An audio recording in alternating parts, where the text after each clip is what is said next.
Welcome to the New Life, A Better Way to Health, Part 2. Before we begin, I would just like to mention that this seminar is not meant to replace medical advice. It is not intended to provide personalized medical advice in any way, and the material presented in this seminar is for general, educational, and informational purposes only.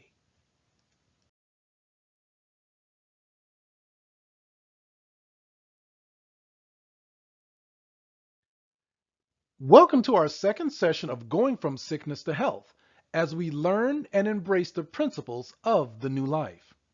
Session 2 is another free principle. We guarantee that it won't cost you any money to secure this principle of health. While it's free, its value to our health is unprecedented.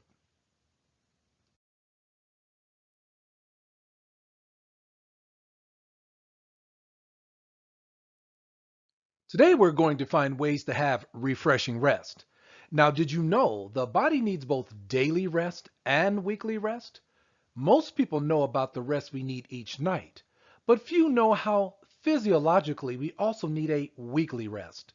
We'll discuss this in more detail as we get into the presentation of the principle, have refreshing rest. Do you remember what causes sickness and disease?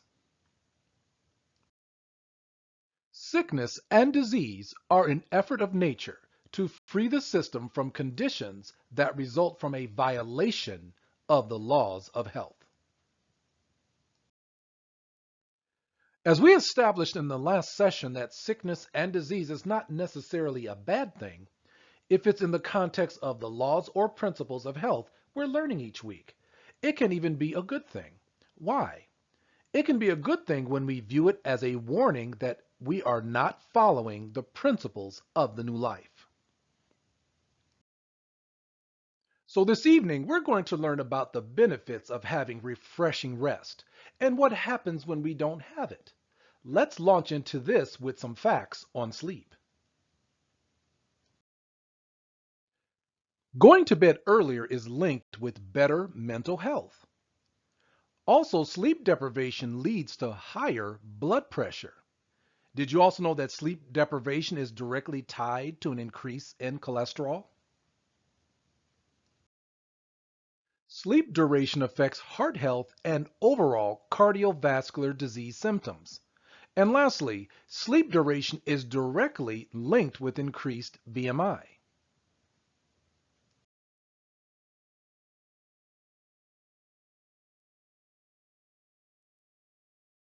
Lily, I'm going to have you wash the celery.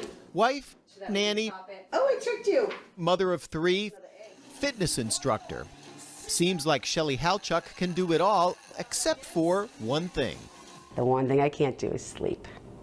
Experts say Halchuk is one of the millions of Americans who don't get enough sleep. I like to get 8, but I actually only get about 4 or 5. The problem is so pervasive, the Centers for Disease Control and Prevention considers insufficient sleep a public health epidemic, one that can have surprising consequences on your health. Just because they can get by with 4 or 5 hours sleep, it may not be best for them. And it is pretty clear that not getting enough sleep on a nightly basis can lead to health problems. Health problems such as hypertension, heart attack, stroke, diminished blood sugar control, possibly leading to diabetes, weight gain, anxiety, and depression. So how much sleep do we need? The National Sleep Foundation says children need between 9 and 10 hours of sleep each night, adults 7 to 8. How much sleep are we getting? Maybe 6 hours? 5 hours. 5 hours. You think that's enough? No. It's not, but in a 2009 CDC survey, about 35% of adults reported getting less than 7 hours of sleep a night, with nearly 40% reporting at least one incident of nodding off during the day, and even more disturbing, about 5% reported nodding off at least once while driving. A frightening number, since the U.S. Department of Transportation estimates more than 1,500 Americans are killed each year because of drowsy driving. So how can we get more sleep? By changing some habits, says Dr. Douglas Kirsch of the Brigham and Women's Faulkner Hospital Sleep Disorder Service in Boston. First, watch the caffeine intake, none after 1 or 2 p.m. Second, take time before bed to wind down. And third, stop the screen time well before bedtime. When you get light from whether it's a TV screen or a mobile phone screen, it sort of sends a message to say, hey, it's not time for sleeping. And finally, Dr. Kirsch says, start looking at sleep for what it is, as important to our good health as exercise and proper nutrition. We should be spending a third of our life sleeping, and when we deprive ourselves of that, we're really limiting our opportunities for good health. And don't forget, besides enhanced productivity and better health, there's one more very important benefit to getting enough sleep. When we're well rested, as Shelley Halchuk knows, we tend to be nicer to each other. I try, if I can get a nap in, get a power nap, half hour, 45 minutes. If I can get that nap in, we're all good. But if I don't, the whole family pays. In Boston, Massachusetts, Jim Morelli for CNN.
Point number 1.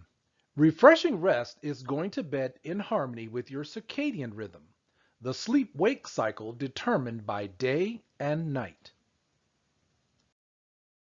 Let's learn a little more about the circadian rhythm from this next video.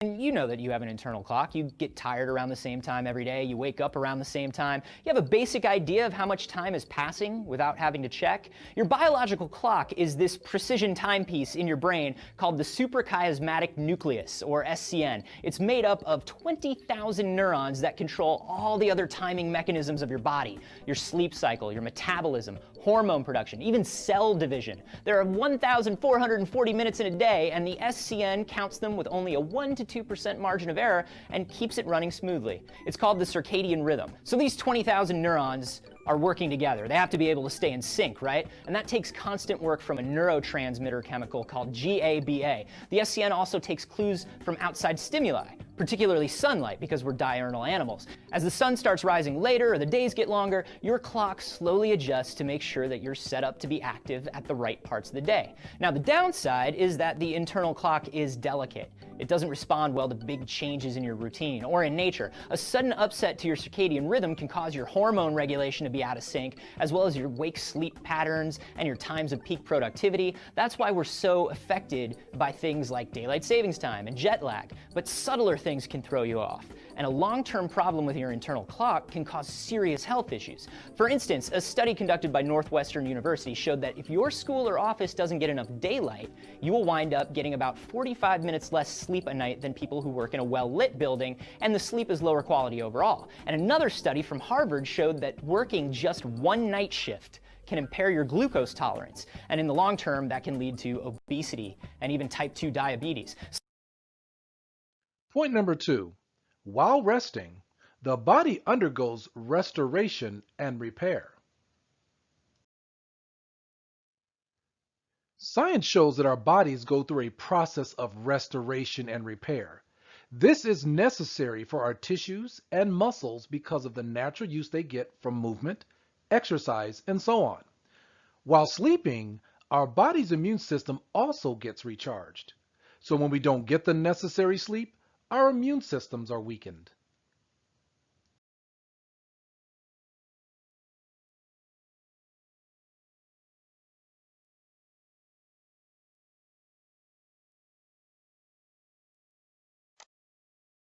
If you're looking for a way to prevent a winter cold, try getting 8 hours of sleep. Researchers at Carnegie Mellon University studied 153 men and women. All filled out surveys detailing their sleep history. Then they were injected with the common cold. For 5 days, they reported any cold symptoms they had. They found participants who got less than 7 hours of sleep were 3 times more likely to develop respiratory illness compared to those who slept 8 hours or more. Researchers also found participants who had trouble sleeping while in bed, even if it was for 8 hours, had an increased risk for a cold. Experts say a lack of sleep interferes with the body's immune response, therefore it may make it easier for infection to flourish.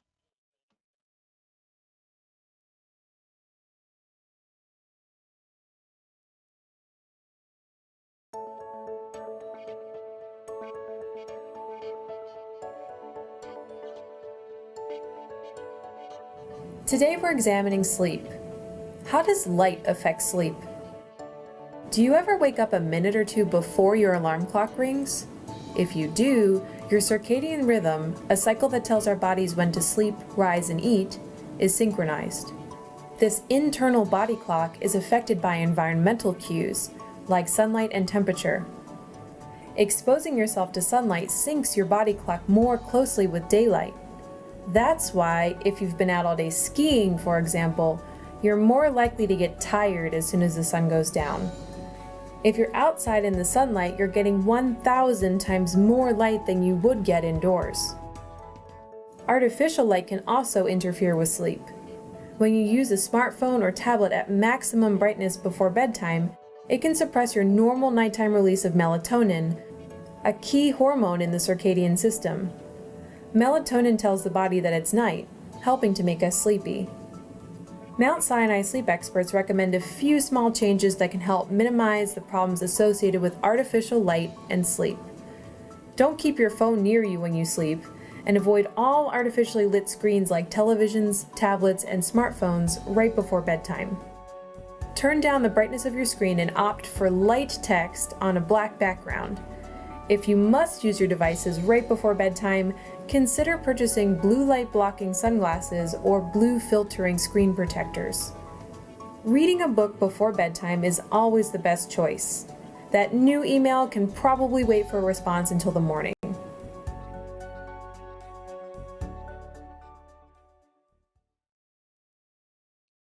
A study exploring sleep habits and susceptibility to the common cold, 153 men and women ages 21 to 55 years concluded that poor sleep efficiency and shorter sleep duration in the weeks preceding exposure to a rhinovirus were associated with lower resistance to illness.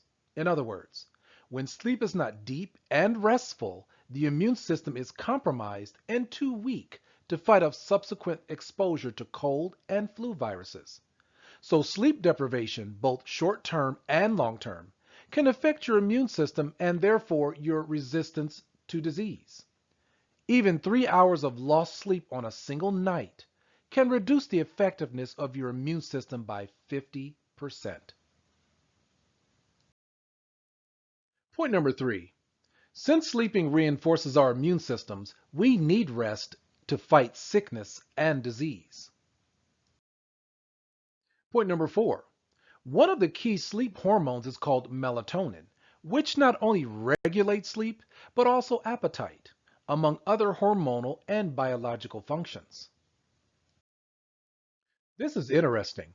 Melatonin is the hormone which regulates sleep, but most people would never guess that melatonin also regulates appetite. Now, the next video talks about the effect on appetite, as well as a few other interesting things that happen when we don't have refreshing rest.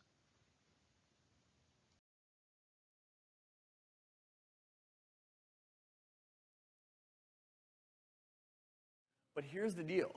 Lack of sleep has the opposite effect on the body. A lot of bad things can happen. So look at your brain here. Usually there's a nice little balance between ghrelin and leptin. These are two hunger hormones. One makes you feel more hungry, ghrelin. Leptin makes you less hungry. But if you're not getting enough sleep, these hormones can get out of whack. Too much ghrelin, too much eating.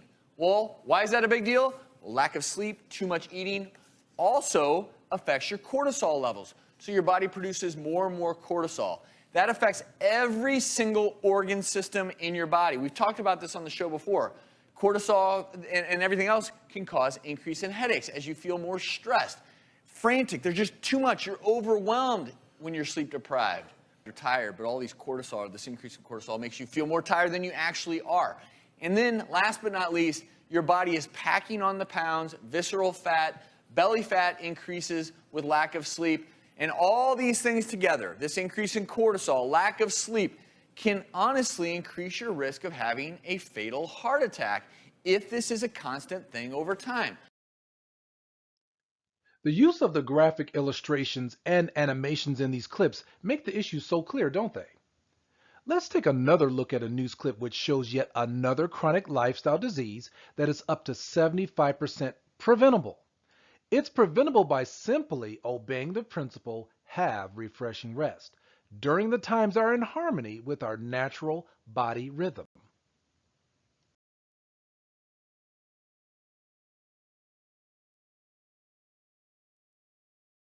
Back now with health news, new findings about certain sleep habits and their possible impact on developing breast cancer. An estimated 250,000 women in the U.S. will be diagnosed with breast cancer this year. Now, doctors are highlighting a risk factor that might not be top of mind. Our chief medical editor, Dr. Nancy Snyderman, reports. Mary Ellen Davis remembers vividly the nervous feeling that June day 2 years ago. She said, you know, you're not going to hear anything after what I tell you. You have breast cancer. Davis had the most aggressive form of the disease. She was 44. So my sister came over to my mom's and I told her and we all just cried. Like Davis, 85% of women diagnosed have no family history of the disease, which is largely associated with known risk factors like aging and obesity. Now, a new French study provides some evidence of another risk, working overnight shifts, which Davis did for about 2 years. In some cases, those irregular sleep patterns may increase the likelihood of developing breast cancer up to 30%. Surprisingly, those most at risk weren't the women who worked the night shift all the time. Women who worked 4.5 years of night shift with an average of 3 days in their work week where they were working the night shift, they were at higher risk. The risk was even higher in women who started working the shifts before having children because their breasts hadn't gone through the normal hormonal cycles of reproduction. One reason for the association between irregular sleep and risk for breast cancer could be the lack of a hormone called melatonin, which is produced during sleep. It's kind of like a little Pac-Man that courses through your body and helps to break down molecules that can cause DNA to become damaged. So with less of that hormone, cells are more susceptible to harm. It doesn't mean that women stop doing night work. It just means that you have to be aware that the longer that you're in that process, the higher that risk may become to you. While there are still many uncertainties about what causes breast cancer, this study adds to the list of lifestyle factors we can control. For younger women to be able to, change their lifestyle or, decrease their risk factors. Because I would hate to see anybody else go through it. Dr. Nancy Snyderman, NBC News, New York.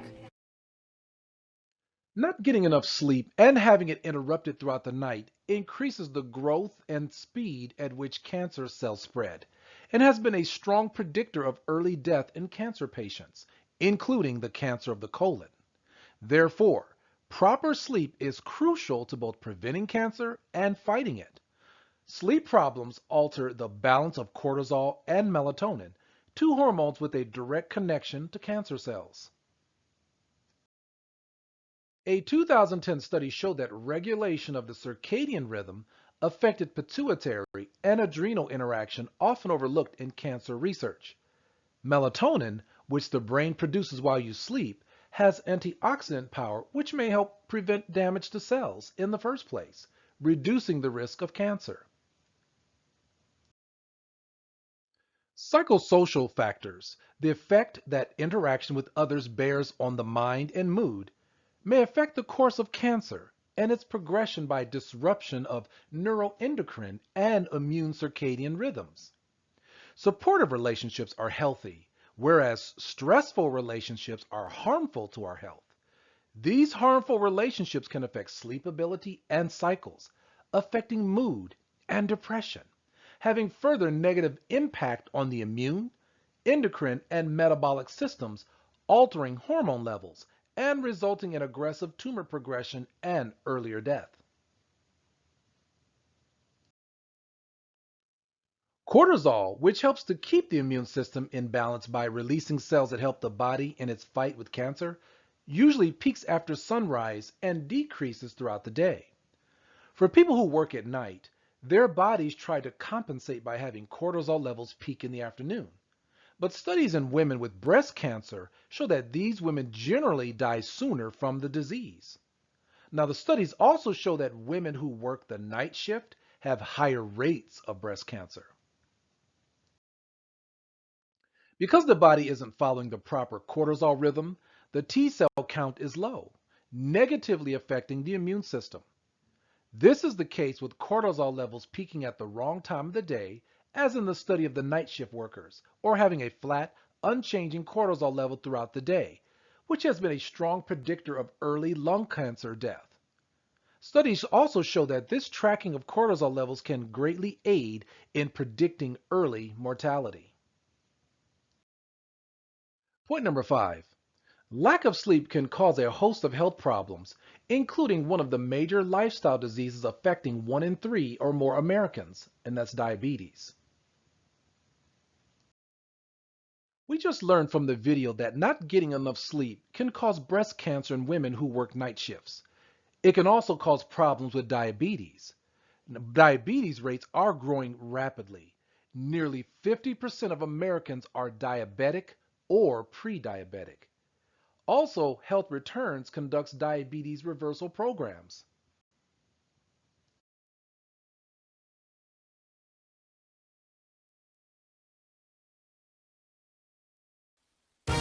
Live from ABC 7, this is Eyewitness News in high definition. Millions of Americans are doing little things that sabotage their sleep, and they just don't know it. Getting some good shut-eye could be as simple as changing a few little habits. Health specialist Denise Dador shows us where to start. I'm all ears, Denise. All right, we all need some sleep, don't we? Health experts believe we are a nation of insomniacs. Numerous studies show driving on little sleep is as dangerous as driving drunk. Doctors say many people's sleep problems may be because of a few bad habits that can be fixed. For most of us, sleeping is simple, but if it's tough for you, you're not alone out there. Studies show 75% of us have sleep problems more than once a week. 47-year-old Carrie Pauley knows all about that. When you can define your week as I had a good week because you slept through one night out of 7, that was a little disturbing. Morning. Morning, how are you? Good. Dr. Bruce Thomas says adults need 7 to 9 hours of rest each night. Routinely miss that mark, and you can boost chances for obesity, substance abuse, and more. You have an increased risk for type 2 diabetes. You have an increased risk of depression. The solution? Pretty basic. First, cut out the booze before bed. While it's a sedative, alcohol prevents deep sleep, encouraging light sleep. Secondly, watch the clock. If you're not snoozing 15 minutes after hitting the sack, get back up. Stressing over sleep can prevent it. It's like your head's packed with cotton and everything is muted. And if you're like Carrie and want to try sleep aids, use them only as a last resort. The longer you take them, the more dependence you develop on them, the more side effects you can have in interactions with other drugs. Carrie boosted his vitamins and balanced his hormones, which are other natural options. The energy level was up, and I think the first person to pick up on a more bright disposition was my wife. More sleep, happy wife, happy life. A pretty good combo. And if you're a woman who tends to use the snooze button more than your mate, there's a reason. A new English study says women need more sleep than men, about 20 more minutes each day. But in reality, we don't get that sleep. Right. We all need it. I know. Denise, thank you. All right, we switch now to breaking news. Did you hear the part about hitting the snooze button? If you're not up, it's best to just get up. Turns out that constantly hitting the snooze button can cause stress on the body and work against you. Point number 6. There are two types of rest that the body was made to experience: nightly and weekly. Nightly rest prepares us for the next day, while weekly rest prepares us for the week ahead. Now, we've seen the importance of resting according to the day-night cycle, the circadian rhythm. But is there a weekly cycle, and is there a need for weekly rest? Point number 7. The daily rhythm is circadian and the weekly is circaseptan. A lot of people have heard of the circadian rhythm, but few know about the circaseptan rhythm. A circaseptan rhythm is a cycle consisting of 7 days in which many biological processes of life resolve.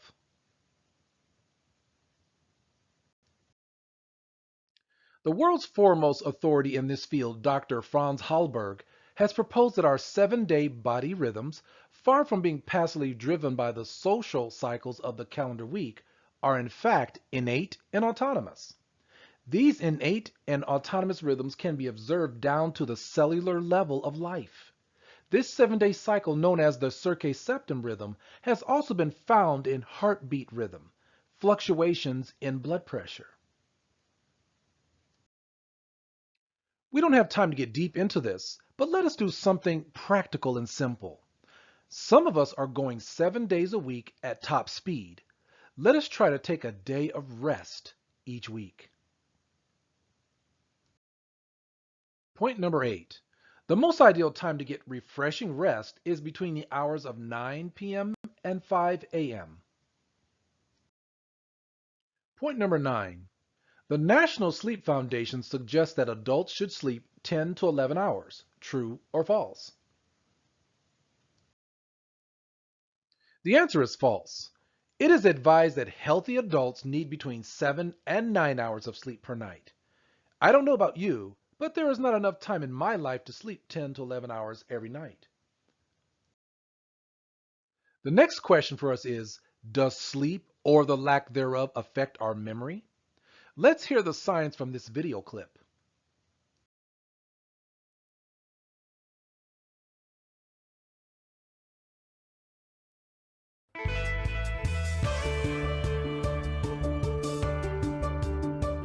Good morning. In today's Health Watch, sleep and your memory.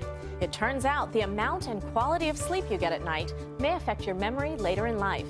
A new study tested sleep patterns of people between the ages of 45 and 80 who did not have any memory problems.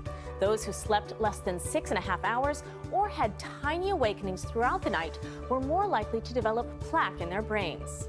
The plaque is a hallmark of Alzheimer's disease and usually shows up years before memory loss begins. Although it's too soon to be sure, researchers think lack of sleep could be a risk factor for Alzheimer's, and improving sleep could prevent or slow the illness. Other studies have found sleep is important for memory throughout our lives, especially in childhood. Sleep-deprived kids have shorter attention spans and don't learn as efficiently. And sleep plays a role in turning short-term memories into long-term ones, and that's essential for learning new information. Ultimately, the research is just more evidence of how important sleep is to our physical and mental health, and another reminder to try to get enough shut-eye every night. I'm Dr. Holly Phillips.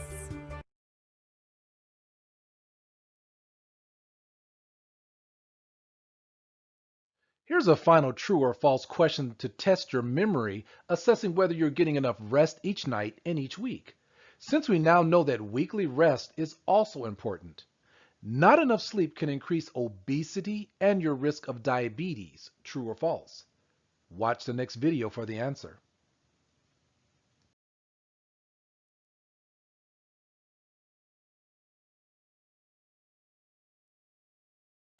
You got it, 8! At 59 years old, Idrea Lipman teaches aerobics to help control her weight. But a new study finds that what she does in bed plays a role too. I would love to tell you that I have a good night's sleep every night, but I don't. Dr. Josie Ann Broussard of Cedars-Sinai Medical Center was one of the researchers who found that not enough sleep can increase the risk of obesity and type 2 diabetes. What it could mean for people who are trying to lose weight is that you might have more success if you're getting adequate sleep. They studied the cells of healthy people who got 8.5 hours of sleep and then compared the results to a night of half that. They found that after 4 nights of 4.5 hours of sleep, the subject's fat cells acted like those of someone 50 pounds heavier. What this study shows is that you can really have metabolic defects at the tissue level after not getting enough sleep. Proving that being well rested isn't just beneficial for cognitive function, but for overall health. I'm older than half of you. You can do better. Let's go. With this news, Lippman says she plans on adding a good night's sleep to her health routine and sharing the information with her class. Everybody needs to know all the facts about what they have the control to handle or change. The good news is, after 2 nights of 12 hours of sleep, the subjects were able to reverse their risk for diabetes. The full study will be released in the Annals of Internal Medicine on Tuesday. Reporting from Cedars-Sinai Medical Center, I'm Andrea Fujii, CBS 2 News. That is amazing. Not enough sleep can increase obesity and your risk of diabetes. It is a common experience that a problem difficult at night is resolved in the morning after the Committee of Sleep has worked on it. John Stenbeck.